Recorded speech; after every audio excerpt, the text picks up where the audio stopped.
नमस्कार विद्यार्थी मित्रांनो, MPSC IQ या आपल्या यूट्यूब चॅनलवर तुमचं पुन्हा एकदा स्वागत आहे. मित्रांनो, आज आपण एन्व्हायरमेंटचं 2 नंबरचं लेक्चर अपलोड केलं आहे.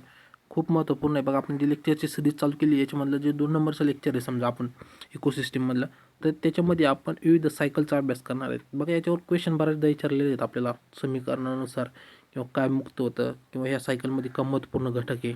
ते जे महत्त्वपूर्ण सायकल्स आहेत बघा, याच्यावर काय केलं आपण लेक्चर आणले. त्यापैकी भरपूर प्रमाणात सायकल आहेत.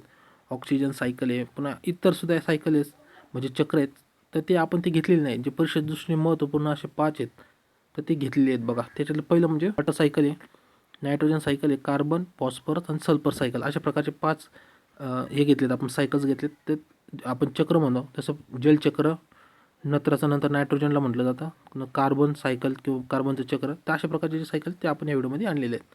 तर बघा याच्यामधले जे महत्त्वपूर्ण कंटेन आहे बघा, समजा वॉटर सायकलमध्ये काय महत्त्वपूर्ण आहे तर H2 आहे, नायट्रोजन सायकलमध्ये N आहे, कार्बन सायकलमध्ये CO2 आहे, फॉस्फरसमध्ये P आणि सल्फरमध्ये S आहे. तर हे महत्त्वपूर्ण कंटेन आहे, महत्त्वपूर्ण एलिमेंट आहेत की याच्यावरती ती सायकल पूर्णपणे अस्तित्वात आहे. तर ह्या सायकल आहेत संपूर्णपणे कशा असतात किंवा आपण म्हणतो एन्व्हायरमेंटमध्ये ते घडत असतात. पहिली बघा सायकल कोणती, आपण जलचक्र किंवा वॉटर सायकल म्हणतो. तर वॉटर सायकल आपण लहानपणापासून ऐकत आलेलो आहे की वॉटर सायकल कशी घडते. तर बघा, जे समुद्राचं पाणी ते इव्हॅपोरेशन होऊन आकाशामध्ये जातात. नंतर आकाशामध्ये जे ढग होतं कंडेन्सेशन होऊन नंतर काय होतं, त्याला थंड हवा लागल्यानंतर कंडेन्सेशन होऊन ते प्रेसिपिटेशन होतं ना. ते प्रेसिपिटेशन म्हणजे पाणी, रेनफॉल म्हणतो आपण त्याला.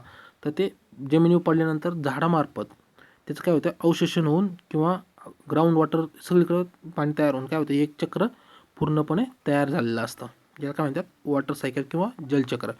तर याच्यात महत्त्वपूर्ण घटना कोणकोण घडतील, एक पाण्याची वाफ होणे, सूर्याच्या उष्णतेने, समुद्राचे जे पाणी किंवा इतर ठिकाणी होतं पण सर्वात जास्त समुद्राच्या पाण्याची उष्णता लागल्यानंतर वाफ बनते. वाफेचे ढग होणे, पावसाद्वारे पाणी पृथ्वीवर पडणे व नद्याद्वारे समुद्राला मिळणे, हे काय पूर्ण सायकल घडत असते. तर सायकल घडत असते म्हणजे सायकल पूर्णपणे कसं आहे, समजा एक ओरिजिनल कंटेन आहे समजा पाणी, तर ते संपूर्ण प्रोसेसमधून पुन्हा पाणी रिपीट पुन्हा येतं. तर हे एक चक्र तयार झालेलं असतं म्हणून याला जलचक्र म्हटलं आहे. त्याच्यामध्ये पाणी सुरुवातीला होतं समुद्राचं पाणी, तर ते काय झालं, इव्हॅपोरेशन होऊन ढग तयार झाले, क्लाउड्स तयार झाले. क्लाउड नंतर त्याला एक मोठ्या प्रमाणावर क्लाउड तयार झाले. त्याला थंड हवा लागल्यानंतर ते काय झालं, वजनाने किंवा जड झाले. ते जड झाल्यानंतर त्याचं प्रेसिपिटेशन झालं. मग ते पाणी कुठं आलं, पुन्हा पृथ्वीवर आलं. पृथ्वीवर समजा वेगवेगळ्या ठिकाणी पडलं, समजा कुठं नद्या, ओढ्या किंवा विविध रिव्हर्स आहेत, तर त्याच्याद्वारे काय पुन्हा पाणी कुठं आलं, समुद्रात आलं. समुद्रानंतर पुन्हा इव्हॅपोरेशन होऊन पुन्हा वर, अशी जी सायकल तयार राहते वर्षभर किंवा इन्व्हायरमेंटमध्ये, ही पाण्याची सायकल म्हणून हिला जलचक्र म्हटलं जातं. समजलं असेल तुम्हाला. त्यानंतर दुसरं बघा, दुसरं म्हणजे नायट्रोजन सायकल. आता तुम्हाला सर्वांना माहिती नायट्रोजन सायकल, याच्याबद्दल तुम्ही भरपूर प्रमाणात ऐकलं असेल की हवेमध्ये 78% काय आहे, नायट्रोजन आहे. आणि हे नायट्रोजन डायरेक्ट वनस्पती किंवा प्राणी घेत नाही, त्याला एक प्रोसिजर आहे. तर ते कशी बघा, ते आपण संपूर्णपणे पाहणार आहोत. तुम्हाला सोप्या चित्रामध्ये सांगायचं झालं तर बघा, नायट्रोजन हवेत किती 78%. तर याचं नंतर काय होतं, काही नायट्रोजन हे प्रेसिपिटेशन नंतर येतं. समजा ढगाच्या पाण्यामध्ये थोडंफार नायट्रोजन मिक्स होतं, नंतर ते ते पाणी जमिनीत येतं ग्राउंड वॉटरला. ही एक पद्धत झाली. दुसरी एक पद्धत म्हणजे जे नायट्रोजन हवेत आहे बघा, तर विविध प्रकारचे काय हे असतात बघा, समजा बॅक्टेरिया असतात, तर ते हवेतील नायट्रोजन आहे तर ते काय करतात, मिक्स करतात जमिनीमध्ये. एक समजा झालं जमिनीमध्ये करायचं झालं तर क्लॉडिस्ट्रियम नावाचं एक आहे, ॲझोटोबॅक्टर आहे. तर हे जे महत्त्वपूर्ण बॅक्टेरिया आहेत हे काय करतात, मुद्द्यामध्ये त्याचं काय करतात, फिक्सेशन करतात. समजलं. हे एक झालं. दुसरं म्हणजे काही अजून बॅक्टेरिया आहेत रायझोबियमसारखे, जे वनस्पतीच्या काय म्हणतात मुळं असते त्याच्या गाठीवर ते असतात. तर ते काय करतात, हवेतील नायट्रोजन घेऊन ती वनस्पतीला पुरवठा होत असतो. तर हे त्याच्यानंतर आता झालं कुठं, हवेतील नायट्रोजन हा वनस्पतीमध्ये आला. त्यानंतर वनस्पती समजा आल्यानंतर नायट्रोजन त्याच्यामध्ये, तर विविध प्रकारचे फळं तयार होतात बघा. याच्यामध्ये नायट्रोजन कंटेंट काय होतं, ट्रान्सफर होत असतो. तर फळामार्फत, फुलामार्फत, पानामार्फत. तर फळं आहेत समजा उदाहरणार्थ, ते प्राणी खातात किंवा माणूससुद्धा खातो. तर ते जे फळं तयार झाल्यानंतर ते नंतर तृतीय भक्षक झाला, प्रथम भक्षक तृतीय नाही, प्रथम भक्षक झाला. मग ते काय होतं, मानवामध्ये किंवा प्राण्यामध्ये ते जातं. त्यानंतर प्राण्याचं समजा विघटन झालं, डायरेक्ट प्राणी एक्सपायर झाले किंवा विघटन झालं, त्यांचं ते डेड बॉडी असतात त्याच्यातले जे बॅक्टेरिया तयार होतात, तर ते बॅक्टेरिया त्याच्यातलं जे नायट्रोजन आहे ते पूर्णपणे डिकेड करून त्याचं काय करतात, नायट्रोजन पुन्हा हे करतात इन्व्हायरमेंटमध्ये सोडतात. ती एक पद्धत झाली. दुसरं म्हणजे वनस्पती बघा, विविध ऊर्जा हे करताना काय होतं, नायट्रोजनसुद्धा रिलीज केला जातो विष्ठेमार्फत किंवा विविध मार्फामध्ये. तर ही एक पद्धत झाली नायट्रोजनची रिलीज करण्याची, ही एक पद्धत आहे. मग ही पुन्हा काय झालं, नायट्रोजन पुन्हा हवेत गेला. तर हवेत गेल्यानंतर पुन्हा ही प्रोसेस कंटिन्यू चालू राहते. तर ही एक नायट्रोजन सायकल पहिली आपण वॉटर सायकल पाहिली. दुसरं नायट्रोजन सायकल. नायट्रोजन 3 प्रकारे जमिनीत किंवा ग्राउंड याच्यामध्ये फिरून जातं. कुठून, एक पावसाच्या पाण्याने, दुसरं म्हणजे काही मृदेमध्ये विविध बॅक्टेरिया असतात ते, आणि तिसरं म्हणजे जे समजा मृदेमध्ये हे झाल्यानंतर पुन्हा काही वनस्पती अशा आहेत की त्याच्या मुळावर गाठी असतात. तर ह्या जे हे असतात बघा गाठी, तर त्या काय करीत असतात, नायट्रोजन वनस्पतीला पुरवठा करीत असतात. हे नायट्रोजन फिक्शनचं एक काम आहे. तर तुम्हाला नायट्रोजन सायकल चांगली प्रकारे कळली असेल. त्यानंतर तिसरी सायकल ती महत्त्वपूर्ण आहे. कार्बन सायकलसुद्धा म्हटलं जातं किंवा कार्बन चक्र. तर कार्बन चक्र सेम नायट्रोजनसारखं आहे, कारण हवेजमध्ये हे सर्व गोष्टी आहेत. वॉटर सायकल झालं, नायट्रोजन सायकल झालं, कार्बन सायकल, हे संपूर्ण हवेमध्ये कंटेन असतात. कार्बन चक्राचा महत्त्वपूर्ण घटक कोणता आहे, CO2 आहे. तर CO2 तुम्हाला समजलं असेल की CO2 पॉईंटमध्ये बघा ह्याच्यामध्ये हवेमध्ये, तर पॉईंट समथिंग काहीतरी आहे. तर ते कार्बन डायऑक्साईड आपण मानव तर घेत नाही. मग ते फिक्सेशन कसं होणार, तर त्याची एक पद्धत आहे, जे कार्बन डायऑक्साईड वनस्पती प्रकाश संश्लेषण क्रिया करण्यासाठी ते ऑक्सिजन घेतात आणि पाणी घेतात. याद्वारे काय होतं, अन्न तयार केलं जातं आणि ऑक्सिजन तयार केला जातो. हे दोन घटक वनस्पती तयार करतात. तर जे अन्न तयार करतात त्यावेळी त्याद्वारे CO2 हा काय केला जातो, वनस्पतीमध्ये तयार करून नंतर वनस्पती काय करतात, हे वनस्पती समजा वनस्पतीचे एक साईड बुक, कारण 2 साईड तयार होतात. एक वनस्पतीचे फळं वगैरे हे खातात, मानव खातात, आणि दुसरी एक पद्धत म्हणजे जे पानं आहेत वनस्पतीचे, ते वनस्पतीचे पानं हे प्राणी वगैरे खातात. ते प्राणी मार्फत नंतर काय होतं, त्यांचे डिकेड होऊन त्यांच्या बॉडीतून CO2 हा रिलीज झाला होतो. जसं नायट्रोजन रिलीज होतो तसं त्यांचे समजा एक्सपायर झाले ते प्राणी, ते त्यामार्फतसुद्धा अपघटन होऊन पुन्हा CO2 हा याच्यामध्ये रिलीज केला जातो. हे एक समजलं. दुसरी एक पद्धत म्हणजे वनस्पती फळं आहेत हे प्राणी खातात. तर प्राण्यामध्ये विविध प्रकारचे घटक होत असतात, म्हणजे सायकलिंग होत असते विविध प्रकारचे. सायकलिंग म्हणण्यापेक्षा आपण म्हणतो बॉडीमध्ये मेटाबॉलिझम अनेक प्रकारचे होत असतात. त्याद्वारे सुद्धा CO2 समजा आपण रेस्पिरेशन करीत असतो. आपण फळं घेतो, हवेतील ऑक्सिजन घेतो आणि CO2 रिलीज करत असतो. हा CO2 थेट इकडे जात असतो. आता वनस्पतीच्या अन्न खाल्ल्यानंतर आपण जे फळं खातो त्याद्वारे सुद्धा जे रेस्पिरेशन करताना CO2 रिलीज केला जातो, हा सुद्धा वायुमंडळामध्ये जातो. ही एक पद्धत झाली. दुसरं म्हणजे विविध रॉक्स आहेत, त्याच्या ज्वालामुखी होतात बघा, त्याद्वारे सुद्धा होतं. आणि इतर आपण म्हणतो ना इंडस्ट्रियल एरिया आहे, याच्यातून मोठ्या प्रमाणात CO2 हा सुद्धा रिलीज केला जातो. मग हे एक प्रकारचं चक्र आहे, म्हणून याला कार्बन चक्र म्हटलेलं आहे. तर तुम्हाला समजलं असेल की एक पूर्ण सायकलमध्ये कार्बन येतो वनस्पतीद्वारे, वनस्पतीनंतर अन्न वगैरे आपण खातो किंवा प्राणी खातात, तर ह्याद्वारे पुन्हा त्यांचं विघटन होऊन पुन्हा CO2 हा हवेमध्ये मिसळला जातो. पुन्हा म्हणजे हाय त्या स्थितीत CO2 स्थिरीकरण राहतं, म्हणजे पॉईंट 1मध्ये. तर म्हणून याला कार्बन चक्र म्हटलं. हे एक चक्र एन्व्हायरमेंटमध्ये घडत असतं, आणि ह्या चक्राचा अभ्यास करणं खूप महत्त्वाचं आहे, कारण पुढच्या भरपूर कन्सेप्ट ह्या चक्रावर किंवा इकोसिस्टीमवर डिपेंड आहेत. त्यानंतर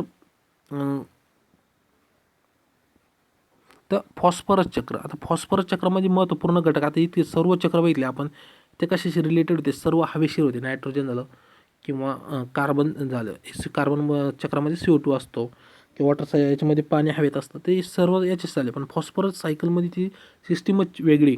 ह्याच्यामध्ये काय आहे, हे रॉक्स रिलेटेड आहे, म्हणजे समजा जे डोंगर आहेत बघा, ते डोंगराशी रिलेटेड आहे बघा. तर जे चट्टान किंवा आपण डोंगर, तर ह्याद्वारे काय होतं, मुर्दाची धूप होती किंवा काही इन्सिडेंट होतात की त्याद्वारे काय होते, त्याची खडी ही खाली ढासळते. एखाद्या डोंगरावर कसं माती सरकत असते किंवा दगडं पडत असतात, तर ह्या सिस्टीम कसे होत असते, समजा उदाहरणार्थ हिमालयात आहे तुम्ही, हिमालयात मोठमोठे पर्वत आहेत बघा, याची माती सरसकट नदीद्वारे काय वाहत येत असून ती सरळ भेटते. समजा गंगा नदीमध्ये अशी माती आली समजा उदाहरणार्थ, ती माती थेट समुद्रात जात असते शेवटला, समजलं.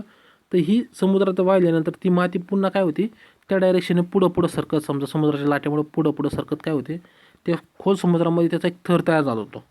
तर हजारो वर्षानंतर काय होतं, हजारो वर्षानंतर हा थर जमा झालेला असतो एक प्रकारचा. तर ते पुढं थर जमा होऊन काय होतं, एक मोठ्या प्रकारचं काय होतं, एक काय म्हणतात समुद्रात बेट निर्माण होतात. आणि ती बेट निर्माण झाली आणि पुन्हा पर्वतच एक चक्र तयार झालेलं असतं. हो, इथं समोर दिसत असतं हे चक्र तुम्हाला.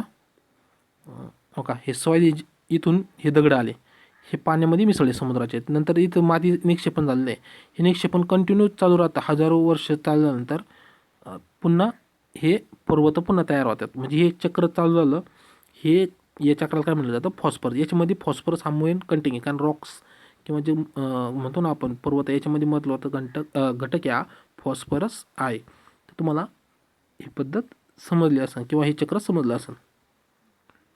तर पुढचे चक्र पाहू आपण. त्यानंतर सल्फर चक्र. सल्फर बघा, सल्फरचा मोठा साठा काय माहिती आहे का, खडक आहे बघा. सल्फरचा मोठा साठा काय, खडक. तर तुम्ही पुन्हा म्हणता की सल्फर हा तर हवेमध्ये आढळतो, आणि दुसरं तुम्ही आता सांगताना आपण म्हणतो की तो शिलावर्ण किंवा आपण म्हणतो जे खडक आहे त्याच्यामध्ये हा आढळतो. हे दोन प्रकारे, तर दोन्ही सत्य आहेत. आता हवेमध्ये जे सल्फर आढळतं ते ॲक्च्युली कसं असतं, आपण जेवढी एखादा गॅस रिलीज करतो ना, उदाहरणार्थ H2S हा वायू आहे बघा, समजलं, किंवा अमोनिया हा वायू आहे. सॉरी, अमोनिया नाही, H2S ते नायट्रोजनचं पहिलं. आपण याच्यामध्ये काय H2S आहे, सडक्यास अंड्यासारखा जो वास येतो H2S हा ज्यावेळी रिलीज केला जातो, हा वातावरणामध्ये सल्फर असतो बघा.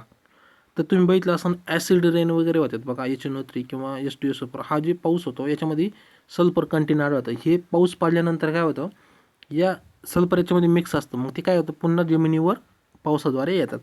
मग ते ॲसिड रेनसुद्धा म्हटलं जातं. नायट्रोजन पण सेम आहे आणि सल्फरचं पण सेम आहे. याला ॲसिड रेन म्हटलं जातं. ते हे जमिनीत आल्यानंतर मृदेद्वारे वनस्पतीच्या याच्यामध्ये जात असतात सल्फर पण. आता दुसरी एक पद्धत म्हणजे समजा वनस्पती मृदेमधून सल्फर कंटेंट घेत असतात, तर हे सल्फर कंटेंट वनस्पतीच्या फळामध्ये किंवा पानामध्ये साठवले जातात. समजलं, हे दोन प्रकार आहे. तर त्यानंतर त्याच्यापासून अन्न तयार होतं. ते अन्न प्राणी हे करतात, त्याच्यामध्ये सल्फर कंटेंट असतं. नंतर सल्फर समजा ती वनस्पती डेड झाली किंवा प्राणी डेड झाला, त्याच्यामध्ये ते डेड बॉडीमध्ये राहतात. नंतर त्याचं विघटन होतं. विघटन झाल्यामुळं काही बॅक्टेरिया येतात अशी की त्याचं समजा त्याच्यानंतर काय होतं, ते सल्फर त्याच्यातून रिलीज केला जातो. ते एक समजा सूत्र आहे, आपण ते घेतलेलं नाही. तर त्याच्याद्वारे सल्फरसुद्धा काय ते सायक्लिंग पूर्ण प्रोसेस चालू राहते. मग या सायकलद्वारे काय होतं, शेवटला समजा ते वनस्पती वनस्पतीचे पानं हे कोण खातं, प्राणी खातात. त्या प्राण्यामार्फत ते डेड झाली का ते पुन्हा सल्फर रिलीज केला जातो. तसंच दुसरं म्हणजे प्राणी झालं तर वनस्पती डेड झाली, त्यानंतर त्याद्वारे जे प्राणी वगैरे खातात त्याद्वारे सुद्धा एक वनस्पती डेड झाली, तिचे पानाद्वारे खाल्ल्यानंतर ती एक पद्धत. फळानंतर खाल्ल्यानंतर माणूस डेड झाला, त्यानंतर सल्फर रिलीजसुद्धा केलं, ही एक पद्धत आहे बघा. सल्फेट आहे, त्यानंतर उत्पादक आहे, प्राथमिक भक्षक, द्वितीय भक्षक, त्याच्यानंतर पुन्हा रिलीज केला जातो. इथं मलमूत्र, वाळलेली पाणी याद्वारे सुद्धा काय होतं, सल्फर हा मृदेमध्ये जातो. समजा वाळलेली पाने आहेत बघा, वनस्पती डेड झाली, वाळलेली पाने, त्यानंतर वनस्पतीची पानं काय होतात, हे ऑर्गॅनिकमध्ये असतं, ते मृदेमध्ये मुक्त होते. तिथे बघा समोर दिसत असेल तर समजलं तुम्हाला. आणि एक डायरेक्ट H2S मार्फत रिलीज होतो. आणि हे जे चक्र चालू राहतं याला सल्फर चक्र असे म्हणतात. दोन ध्यानात ठेवा, एक हवेतून एकदा होतं आणि रॉक्समधून किंवा जे आपण म्हणतो याच्यामध्ये सल्फर कंटेंट ॲक्च्युली पहिल्यांदाच असतो, त्याद्वारे सुद्धा सल्फर चक्र चालू राहतं. पण याच्यातला मेन उद्देश ध्यानात ठेवा, हे सायक्लिंग पूर्ण प्रोसेस चालू राहते संपूर्ण. सल्फरपासून पुन्हा काही विविध सल्फोनेट किंवा H2S नंतर त्यानंतर पुन्हा रिलीज सल्फर केला जातो. ही जी सायकल चालू राहते याला सल्फर सायकल असं म्हटलं जातं.